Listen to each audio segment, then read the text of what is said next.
The very first, whew, the very first thing that the energy is really high. That's what happens with stuttering and my hands shaking. The first thing that happened was my heart palpitated just a little bit, which I already know how he passed. Go ahead and talk. What do you want to say? I want to cry. Strong emotion. As he says, I had to go, Dad. I had to go. And it had to go like that. We fulfilled our mission. We're here to leave our mark. Can't you see I was different?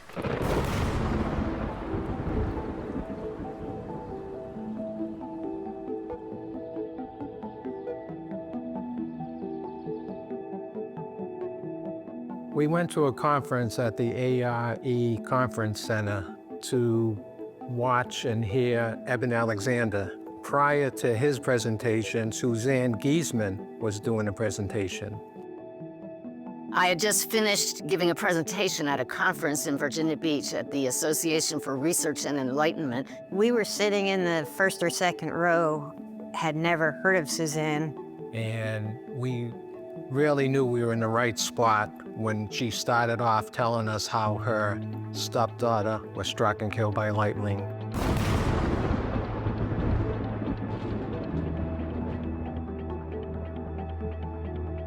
I immediately clutched Mike's hand, and we just felt that connection right away. When she started talking about her background as a Navy commander and how she developed into a medium, that just hit hard with me, because I said, this woman's not making anything up, so she's got too much integrity to do that.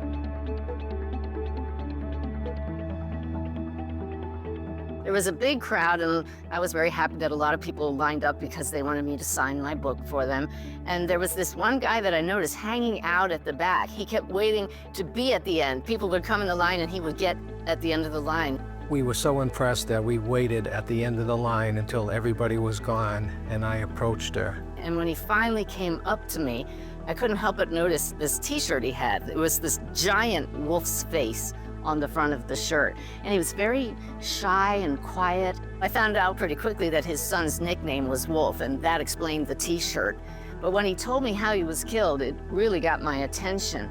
He said that he was struck and killed by lightning, and that's the way my stepdaughter passed. And he was the first person I met who knew anybody who passed that way. I don't think he even cared about getting a book signed. He just had a question for me. He said, I want to know how my son knew how, where, and when he was going to leave us. And she responded without hesitation, the soul knows.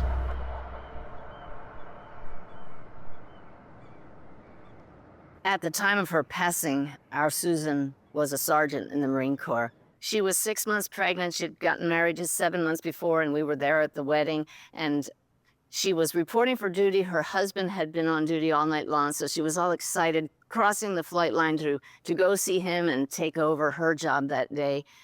And out of the blue, a bolt of lightning came down. It wasn't even raining there, and just struck her. The proudest day of my life was attending Susan's graduation from boot camp at Parris Island, South Carolina.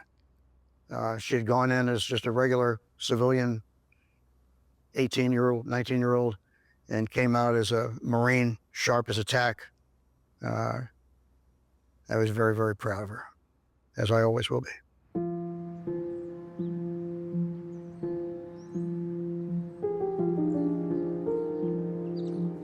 As much as I loved and loved Susan, the hardest part for me was seeing Ty, the man I love with all my heart, so destroyed. He always is my rock, but I don't know that I'd ever seen him cry to that point, and I was seeing him cry repeatedly.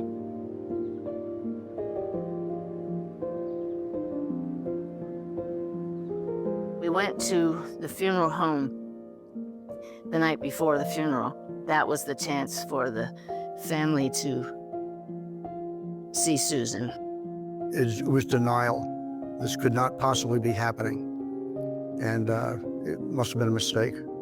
But of course it wasn't. They had dressed her in her Marine Corps dress blues, and I recognized that uniform, but it was stunning to me that she didn't look like Susan at all. And I just stood there and I said, that's not Susan. The transformation, the difference between this vibrant, beautiful, sweet soul that we knew and what I was looking at, I couldn't reconcile the two. And that's what I just kept saying, that's not Susan. And I knew in that moment, having been raised with no religion, having no spiritual beliefs whatsoever, that there is something in all of us that gives the body life. She was such a lively, vibrant, wonderful young girl that I hope that I could make contact with her one day myself. Because there was this spark in Susan that lit everybody up. And I realized that it doesn't just make you vibrant, it gives the body the life that we know. And that was gone. I made a new mission right there, standing over her beautiful body. I'm going to find you. I was going to do it for me, and I was going to do it for Ty. I was going to prove to her, I'm going to let you know that your dad is okay. It was the most gut-wrenching and transformational moment of my life.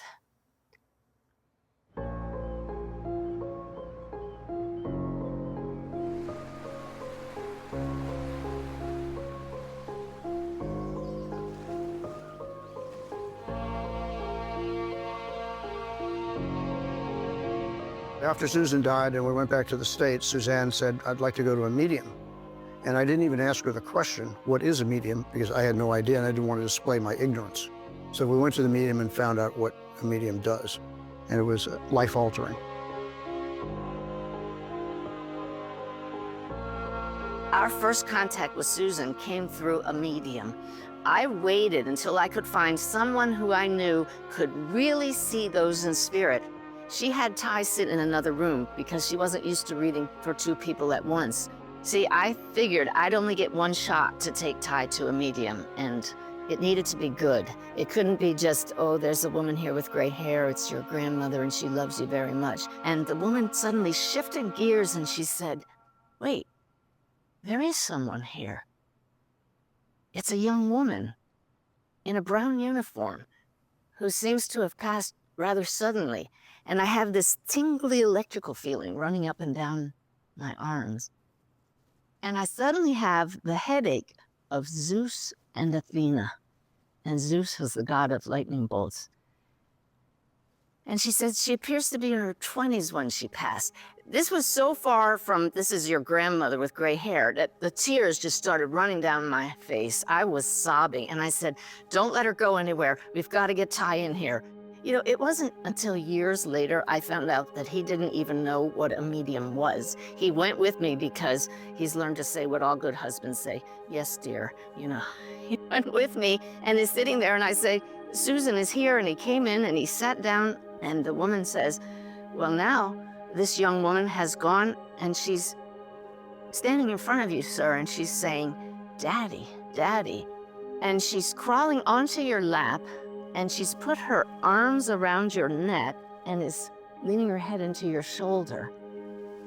And what she couldn't have known is, even though she was a tough-as-nails sergeant, that was exactly what Susan did the last time we were with her. She crawled onto Ty's lap and just said goodbye that way. But the clincher for me was when she said, wait, there's someone else here. She's bringing with her a little baby boy who she wants to introduce to you, but he's hanging back shyly, sucking his thumb as if he doesn't know you. The medium went through describing her, describing Susan, and Liam Tyler, her unborn child. and said that she was dancing around the room calling me daddy, daddy, and then says she's sitting in your lap now, and I just lost it, absolutely lost it. It was very life-changing.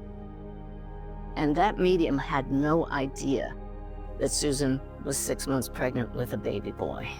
That whole experience, it changed my world. How do you process that other than knowing that what we already knew in our hearts was real, that Susan was still here? That was hardcore evidence. Those were things she could not have known. And it took me days to get out of the daze that reading put me into.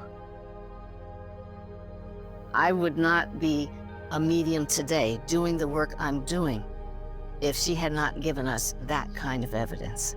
I knew that the soul knows because 2 days before my stepdaughter Susan passed, she came to me in a very real dream. She was at a party and she walked up to me with this beautiful smile and she said, "The baby and I are fine." I remember it was so real, I told Ty about it the next morning, but it was only after she passed that I realized she was giving our family a message. She was letting us know that her soul knew she was getting ready to leave us, but that, just like she said, the baby and I are fine. The baby and I are fine.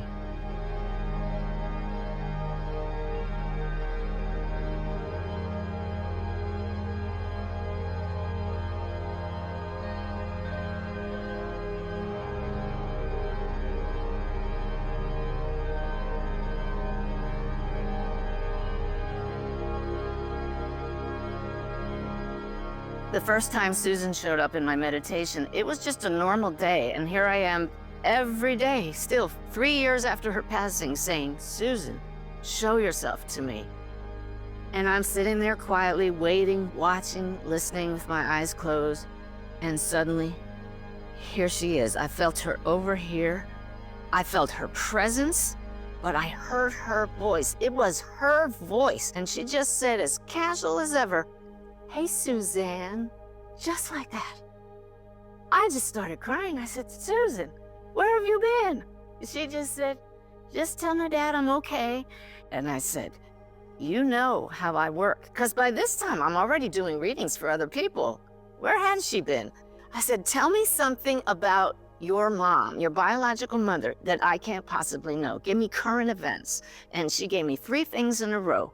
She said, "Well, her cat is sick." She said there was something with a ladder. All I heard was ladder, and I knew that there was some event. And then she said she has Christmas lights up inside her house. And then we went on to have a conversation, and she just wanted to let us know that she was fine, and she's always been right here. So after I shared with Ty that Susan had just visited me, I said, "We've got to get your ex-wife on the phone." So we did, and I said, "Look, Susan's here, and I know that sounds crazy, but she says your cat is sick." And she said, "Oh, I just brought her home from the vet. She's on medication." And the second one with the ladder, she had just been at a wedding that weekend, and everybody was running around looking for this ladder, and nobody could find it, and it just showed up somewhere where nobody expected it. And then the third one was the Christmas lights. She said, "Oh yeah, they run right up the banister along the stairs. We have them up year-round." So that was all the validation we needed. I knew in my heart she was right there, but now Ty could rely on the evidence to know that finally we'd made contact. I served in the Navy for 20 years as an officer. The goal of every Navy officer is to be a commanding officer. So I got to achieve that goal as commanding officer of a transient personnel unit ashore. And the greatest honor of all was being personally asked by the chairman of the Joint Chiefs of Staff to be his aide-de-camp. The former Navy officer in me used to really look down on talks about spirit guides, but my guides made it so clear to me that we all have help from across the veil, with evidence I could not deny. Evidence in mediumship is absolutely critical for those who really need to know that the medium is not just reading their mind and that they are actually talking to their loved one across the veil. The evidence provides facts and details about the person who passed that the medium couldn't possibly know. And it needs to not be just generic. These need to stand out. I call them gold nuggets. I was very surprised one day sitting in my daily meditation to feel a presence step in that was so much more powerful than my regular spirit guides. And I know they don't mind me saying this, but I just said, "Who are you?" It felt both masculine and feminine. And they said, "We are a collective consciousness of guides, both masculine and feminine, who are here to help you write and write and write our words of wit and wisdom. And you will call us Sanaya." So what do I do as soon as I come out of meditation? I Google Sanaya to see what it means, and it's a Sanskrit name that means eminent, distinguished, and of the gods, but it also means one worth knowing, which I thought was a pretty cool name. But the real kicker was several years later when a friend came to me and she said, "You know, I found a different meaning for Sanaya. It means flash of lightning." So right there we have this amazing connection between Sanaya, Susan, and Wolf.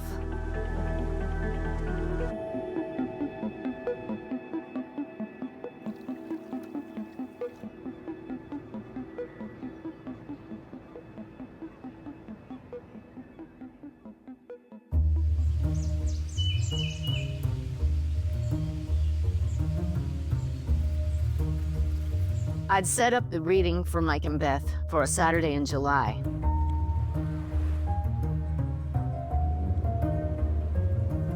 Two mornings before that reading, I was lying in bed. I woke up right at sunrise and was overcome by a wave of dizziness. I knew by then that this means there's a spirit here. And when I asked, "Who are you?" I saw Mike and Beth's image in my mind's eye, and I knew this is their son. I learned to be quiet when Suzanne grabs her pad at night in the middle of the night, totally dark, and I hear her pen scratching. She never turns on a light. I know that she's getting some sort of a message from spirit, potential people like Wolf, and it has happened fairly regularly over the years. And I said, "You're Wolf, aren't you?" And so, hoping that Ty wouldn't wake up, I leaned over and I just started writing the things that he was sharing with me. I filled up 8 sheets of paper with Wolf's input, and I knew that every time I turned a page, I'm making noise, but Ty just stayed quiet beside me, and I got more and more excited as I was getting this information because they were really unusual pieces of evidence. He was talking about hieroglyphics and druids and showing me spirals and talking about things that were not your ordinary kinds of evidence that I get in readings. He told me he was Mike Jr., and I realized to that point I didn't know what his real name was. I only knew him as Wolf. He talked about chiseling in stone. I could feel his personality, how kind he was, but I could tell he was a loner. He showed me a fish mouth and gave me the awareness that he wouldn't even want to hurt a fish with a hook. He tried to give a word to me, and I wasn't sure what he was getting across, but I wrote down what it sounded like, and it sounded like pajamas. So I wrote, "Pajamas? Jama Mama?" He showed me a red radio flyer wagon. He emphasized the wheels. He emphasized the peace sign. And when he drifted away, he made this symbol that I knew from sign language is the "I love you" sign, and truly emphasized that. When he showed me all these things, I knew that he wanted these messages delivered to his parents, but the peace part, that was on a grand scale. All in all, he gave me 46 pieces of evidence and said, "Have my parents score this." I was really excited about this because I wasn't getting any feedback from his parents, and nobody could say that I was reading their minds. He says, well, stuttering is the energy. Some people would have said that that was crazy, but he couldn't stop the flow because he couldn't break the connection with the other dimension. He was in both, that's it, in both worlds at once, all the time. Like he couldn't turn it off. It was very busy in here, he says, very busy in his head. He always said that, yeah. Really? Okay. Wow. And you can see how I was in both worlds and unable to function on the normal baseline. But there was nothing wrong with my heart. When I started reading, I first put my clients at ease. I helped them raise their energy by connecting our hearts. And then I asked them to join me in sending love to their loved ones in spirit as I invite them in.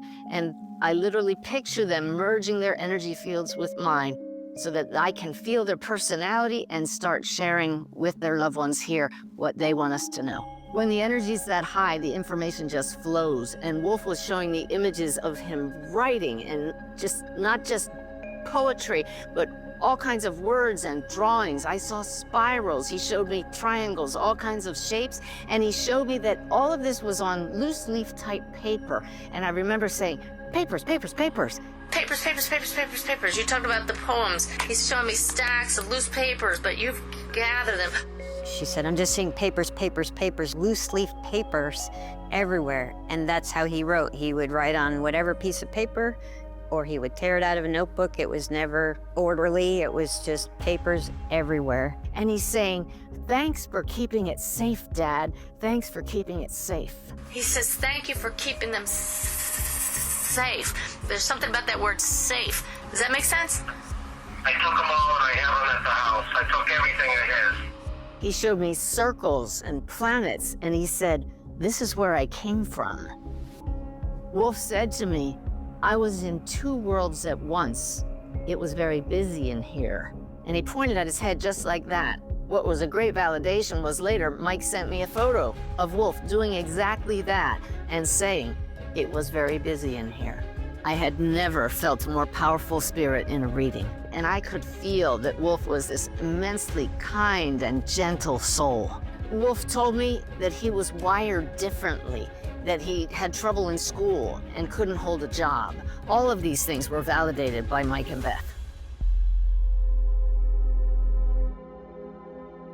In the reading, Wolf told us he had to go, and he had to go that way so people would notice his life. Suzanne had said she heard from Wolf that he was helping people on the other side, especially young people who complete suicide. I had just done 3 readings in a row with mothers whose sons had completed suicide.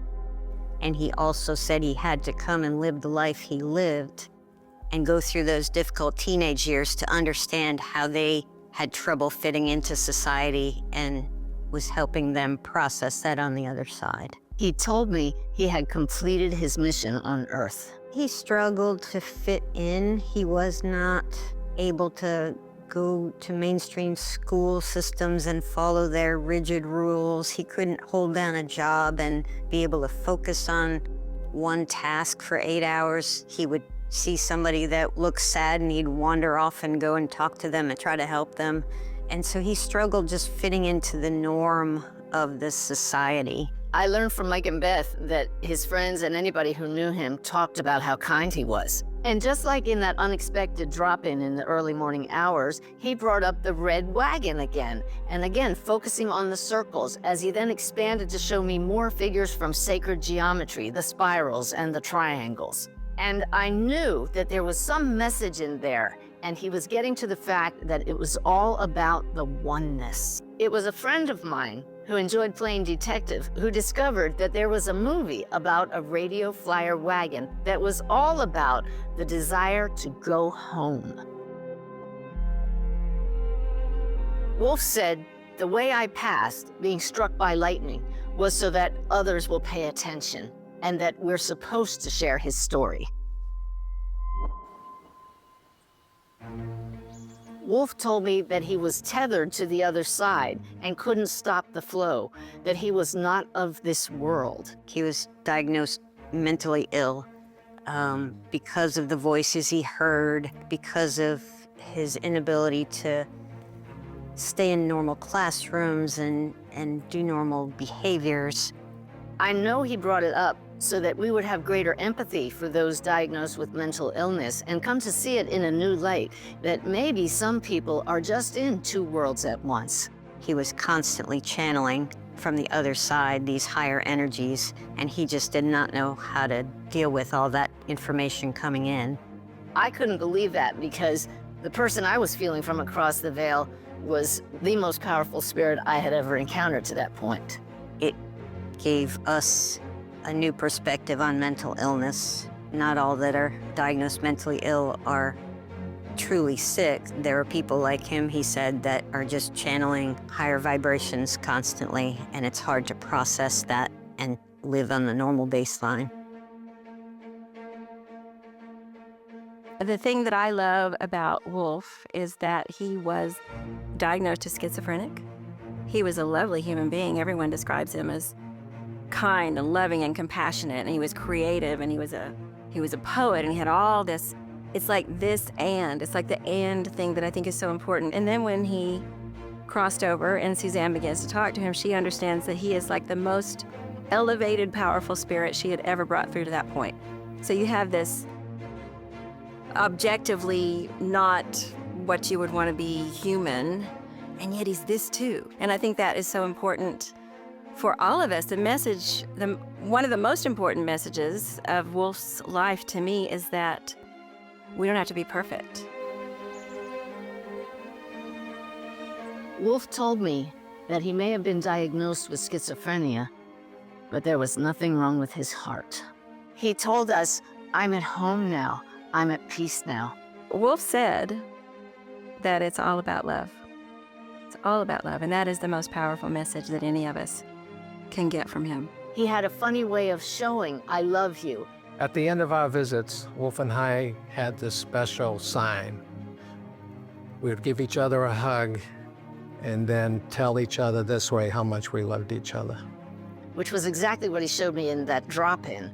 And I said, well, that's a good way to wrap this up. I had a lot of time to think about that schizophrenia diagnosis later, and the way he said I was in two worlds at once. What stuck with me after that reading was just how powerful he was, and I couldn't get out of my mind how somebody that felt that divine had been diagnosed as mentally ill while he was here in a body. The whole point of evidential mediumship is to prove that this thing we call death is really just a transition to the next phase of our life. And the evidence does that. What was this thing with pajama, jama mama? And why did he show a bird flying into a window? And he also showed me things with Native Americans that he didn't really have a history of talking about while he was here. He showed me archery and a target and really focused on the center. These kinds of things hung in the air unsolved like a big mystery. And the last thing he said as I felt his energy withdrawing was, "I'll be around." Ty and I were traveling around the country the whole time the whole story with Wolf was unfolding, and our travels took us to Whitefish, Montana. We had been there several years earlier, and as we were going down the road, I suddenly remembered a metaphysical shop in the town that I had visited. There was something for me there in that store. I walked into the store, and I started looking around, waiting for that catch, that feeling like, this is why you're here.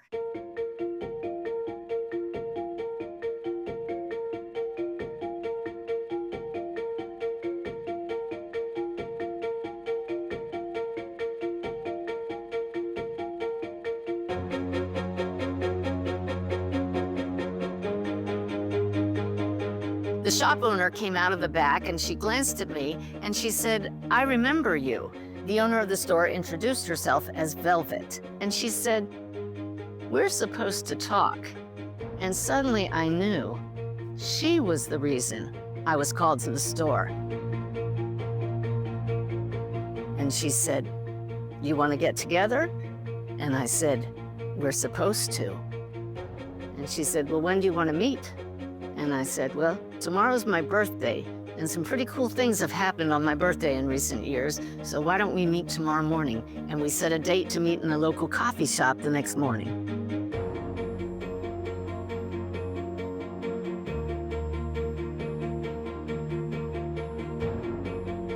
when Suzanne came in, she stands like she's been in the military. And, her spine is straight, this energy. When your spine is straight, as a Kundalini yoga teacher, when your spine is straight, then all this energy can move. However, you can tell that she's heart, that she's got the heart. And what an amazing combination. The next day, I got to the coffee shop before Velvet had arrived, so I chose a table off to the side so we could have a private conversation. When she showed up, we sat down, and I remember she looked at me and she said, "So what are we supposed to talk about?" And then she looked at me and she said, "I think I'm supposed to tell you about this guy named Wolf." So I began by telling her how Mike and Beth and I met at the conference, and I went through the whole story. And when I told her that Wolf had been struck and killed by lightning, like my stepdaughter Susan, she reached up to a necklace that she was wearing. After she told me how Wolf died, I asked her if she knew what my necklace was. And I said no. And she said, "It's a fulgurite." And I didn't know what a fulgurite was. And she said, "It's a crystal that's formed by sand when struck by lightning. Would you like to have it?" I couldn't think of a better gift in that moment. I wanted that more than anything because to me it symbolized my stepdaughter and all of this wonder that was unfolding with Wolf. I couldn't believe that she was going to offer me this gift. And she took it off then and there and said, "I have no attachment to things," and handed it to me. When I described to Velvet Wolf's final drawing with the eye and the yin-yang symbol in the middle, she discerned that Wolf had come to help all of us find our way back into balance. The yin-yang symbol is the perfect symbology for balance. She then went on to tell me that it was part of her mission to help bring our world into balance. So I could see, once again, the web of connections at work here. I told Suzanne that the eye of God is the heart. Suzanne told me that gave her goosebumps. I told her that I called them truth shivers. Meeting Velvet helped me to be aware of where I was still in my old mindset of limitation. She showed me that when we open our minds to possibilities, we create wondrous possibilities for ourselves. At the time of Wolf's surprise visit, there were certain details that just didn't make sense, like that pajama jama mama phrase that I heard and messages chiseled in stone.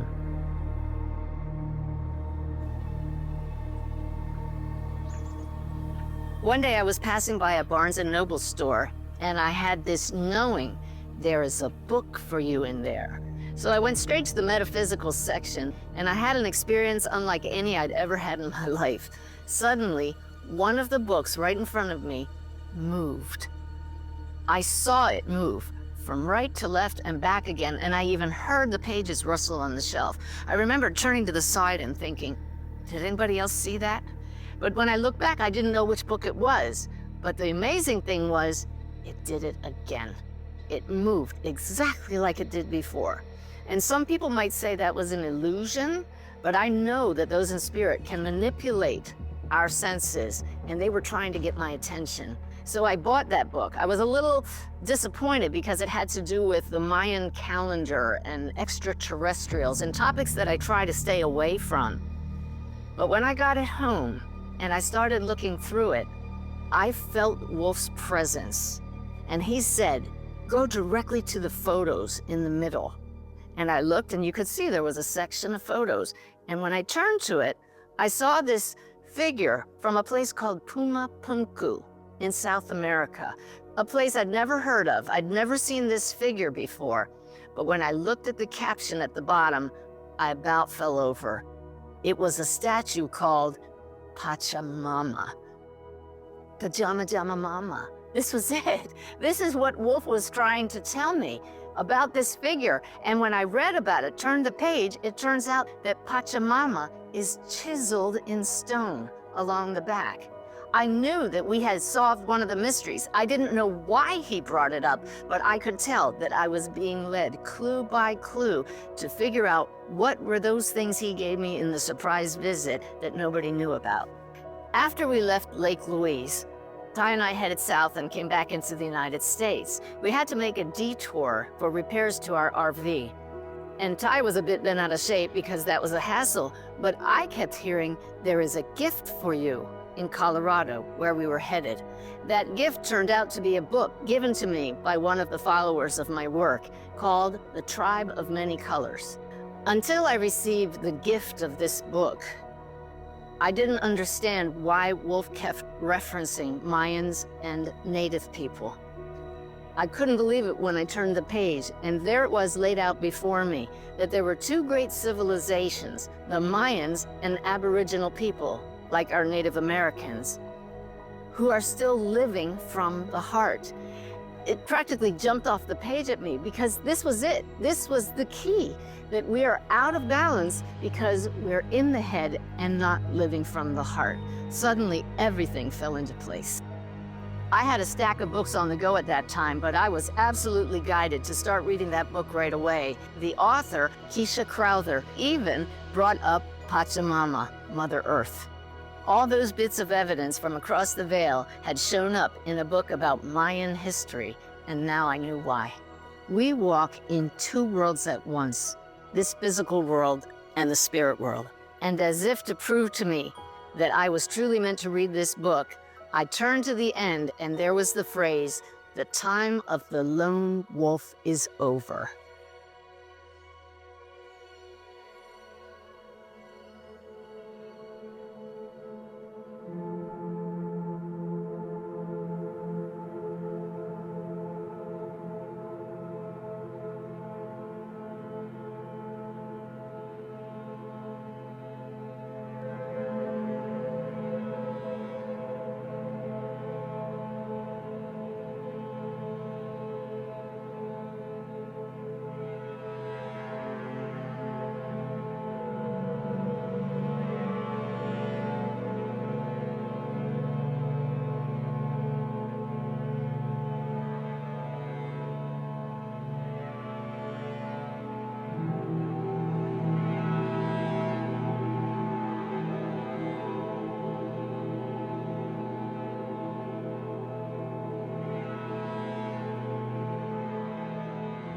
On the day Wolf was killed by lightning, he was sitting in his favorite cafe in Plymouth, Massachusetts, called the Blue Blinds Bakery. Talking with friends, he suddenly stood up and said to them, "I have to go now." Imagine those as your last words. He started walking towards the cemetery where he used to go to meditate. Along the way, he stopped in at a gift shop and left a heart-shaped stone for the owner on the counter. It was like raining, raining, raining, and then there was like this one big clap of thunder and a bolt of lightning. And then it just went back to regular rain again. And that bolt of lightning is what took Wolf.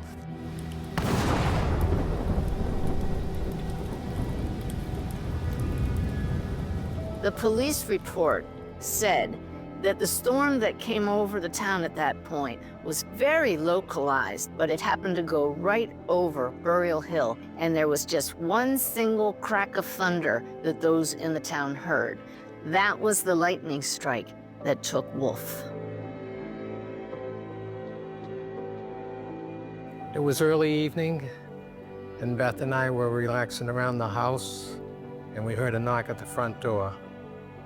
There were two men dressed in plain clothes who identified themselves as police detectives, and they asked if we had a son named Mike Pasakarnis.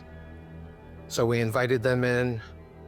We went to a side room. I sat down at the table with Beth, and then they told us that they had found Wolf's body at the base of a tree.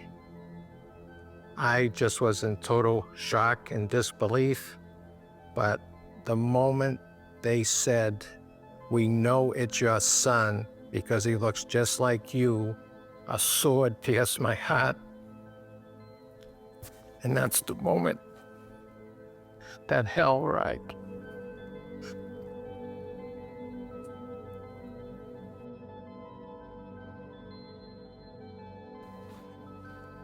But thank God, Wolf revealed himself after that, and here we are.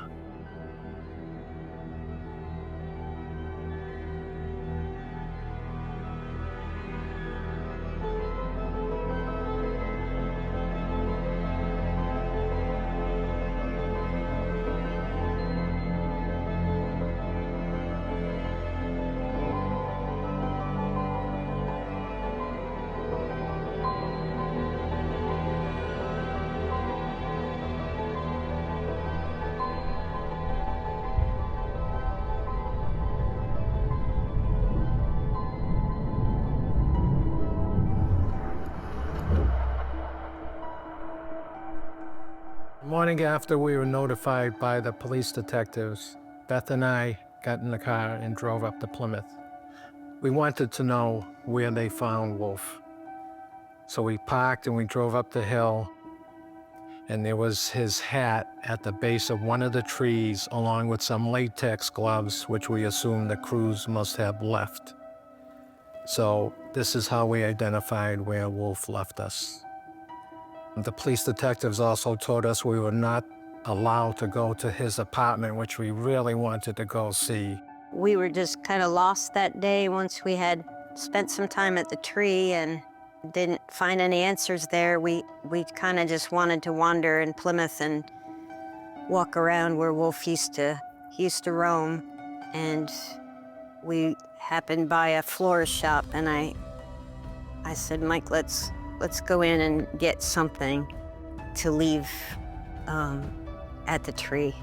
I think the florist actually gave us the 2 red roses. I just wanted one of each of us to have a rose that symbolized our love for Wolf. And so we had one each, and we went back up to the tree and we each planted one of the roses at the base of the tree, just for lack of anything else to be able to do at that point. We had never bought flowers for anyone before or done anything like that to honor anybody in our family, so it just felt like we need to each have an I love you rose for Wolf. And so when we left the tree, there were just 2 beautiful red roses planted right at the base of it. They were for Wolf.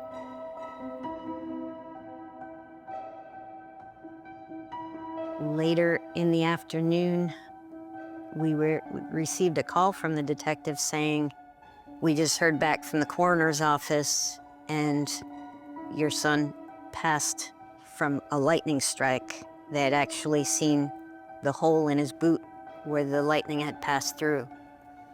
And so it was no longer under investigation, and they said, you can come and pick up his wallet and anything he had on him, and also his apartment key, and you're welcome to go in his apartment now. If you have never been in Wolf's den, as he called his apartment, you would be shocked walking through the door.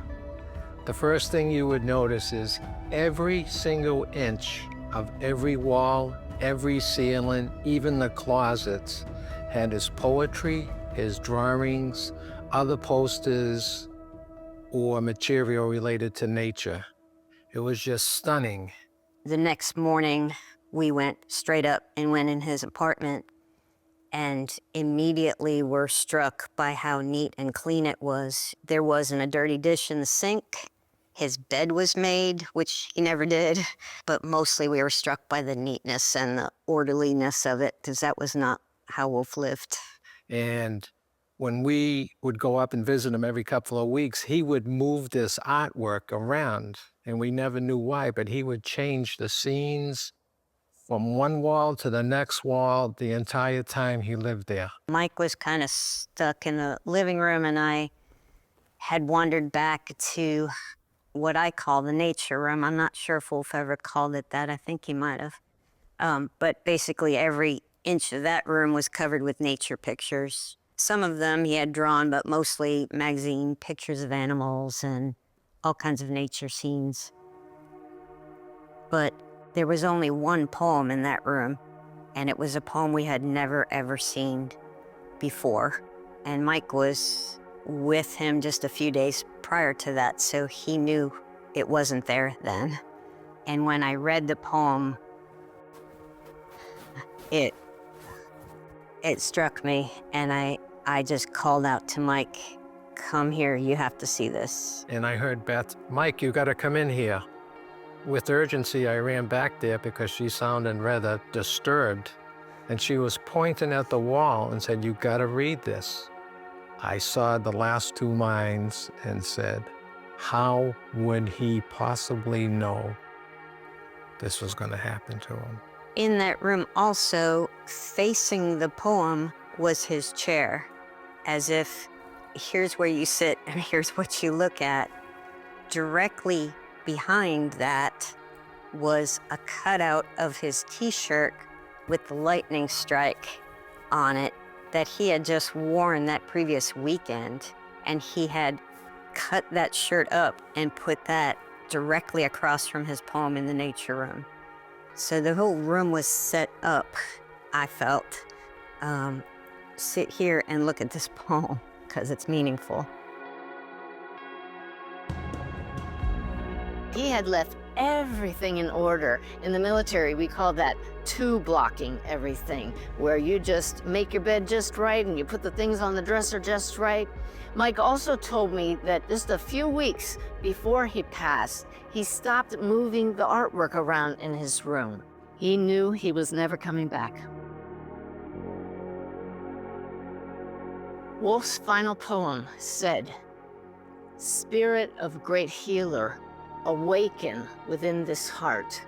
Peace and tranquility flow like water.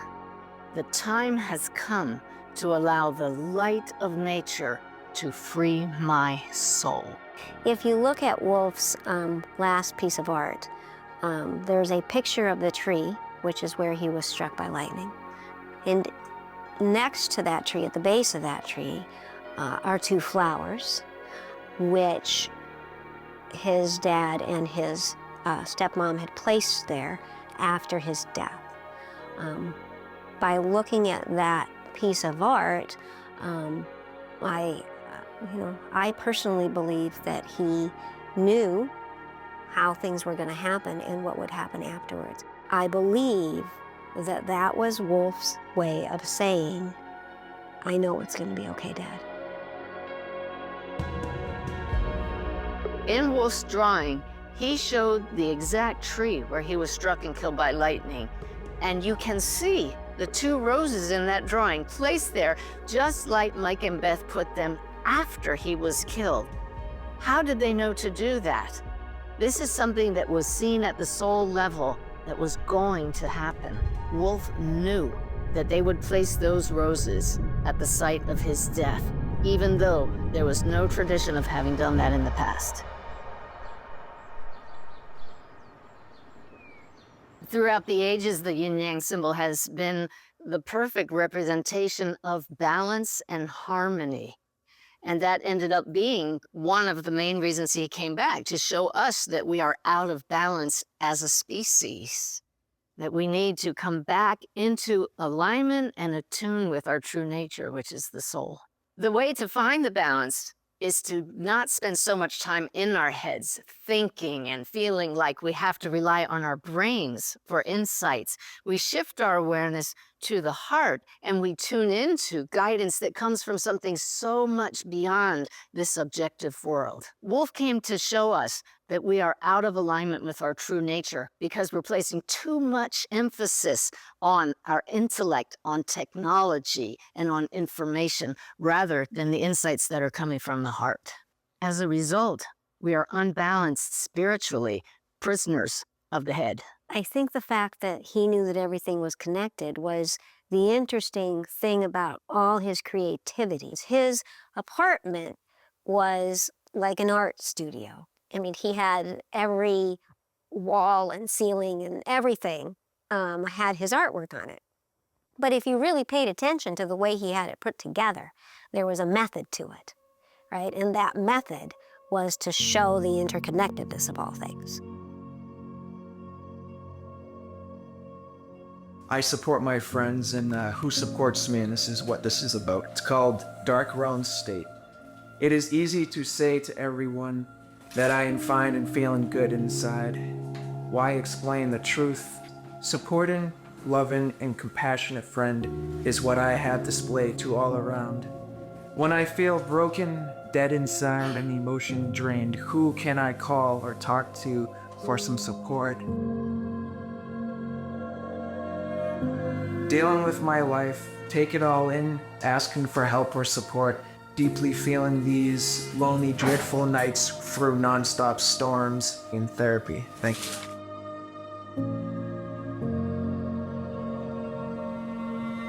We were, as his parents, trying to give him the best life and get him to have a good independent lifestyle. We were trying to fit him into a box that he couldn't fit into. And I think he found his people in Plymouth towards the end that accepted him for who he was, that noticed things about him that we as parents didn't notice. And I think he finally felt accepted.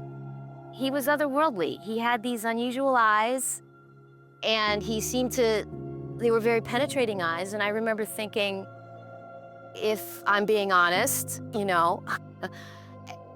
kind of wondered if Wolf was an angel masquerading as a human. I mean, he was that unusual. I know that sounds hyperbole, that sounds like it's over the top, but honestly, that was my honest impression of him. What made Wolf special to me, and I think other people would share the same feeling because we talked about it all the time, he cared so much about other people. He helped people. And he cared about animals and trees and everything that had a life. He just was a wonderful person.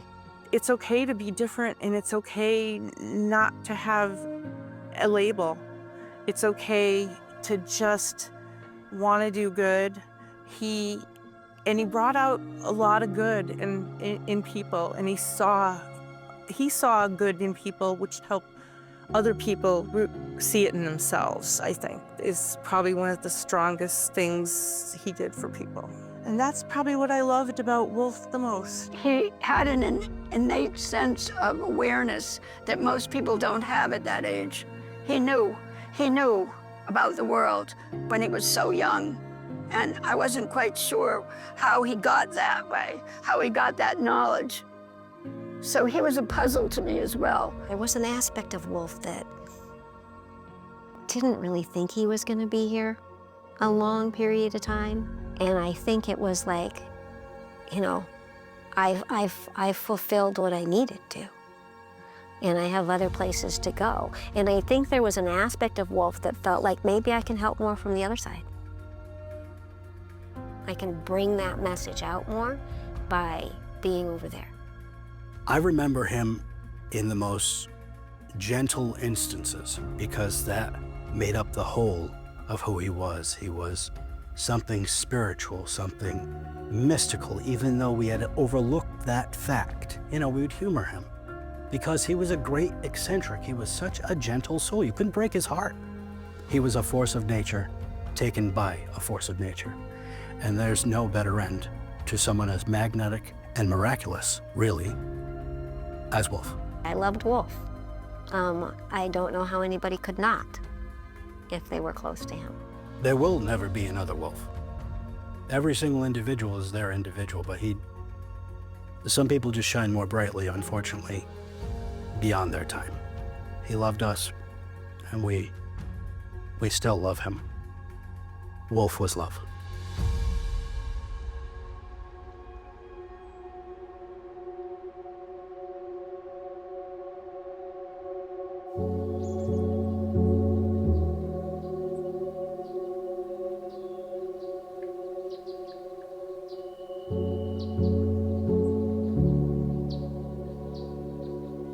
I really believe that Wolf set all of this up in so many ways, but I think probably first and foremost, Wolf came to Suzanne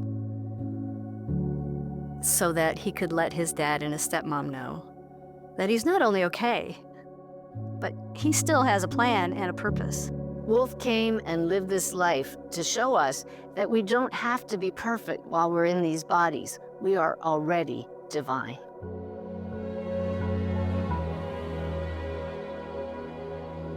For the last 10 months, been battling a fairly aggressive form of leukemia that came out of nowhere. And I've had a number of setbacks which have forced me to look at my own mortality square in the face. And Wolf has well prepared us to not fear dying.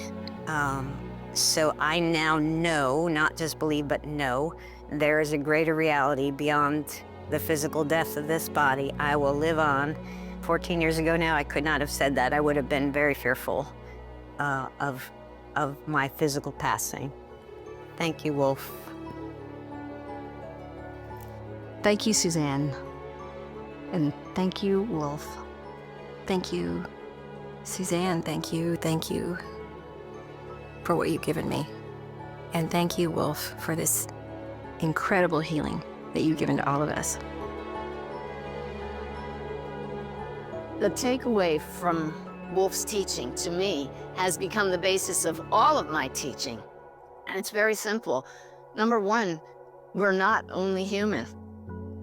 The evidence that he brought through shows that very clearly. We're also souls. Number two, we're part of one big web connecting all that is. And number three, because we're all connected, nothing is separate. And where there's no separation, we call that love. So love is the creative and healing force of the universe.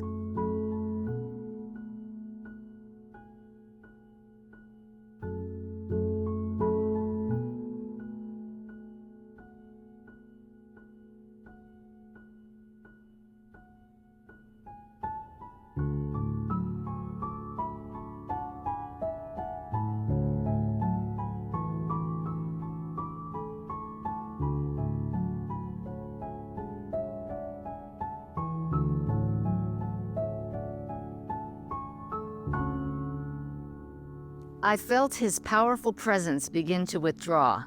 I didn't want him to go. I didn't want to break the link. I wanted to hear more, to enjoy his loving energy longer. But I sensed that he had shared all that he had come to share. I see now, I said, as my heart overflowed. I see.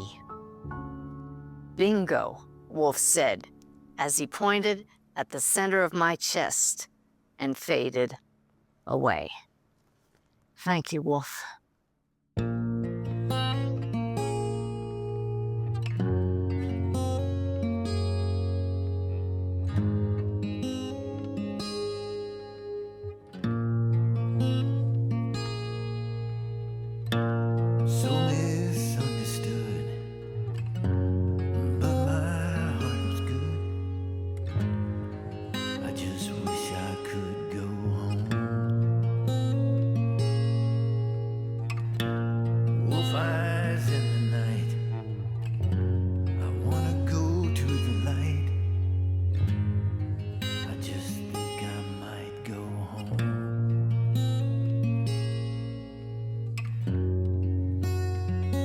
Saw the clouds gather round me like a circle of friends.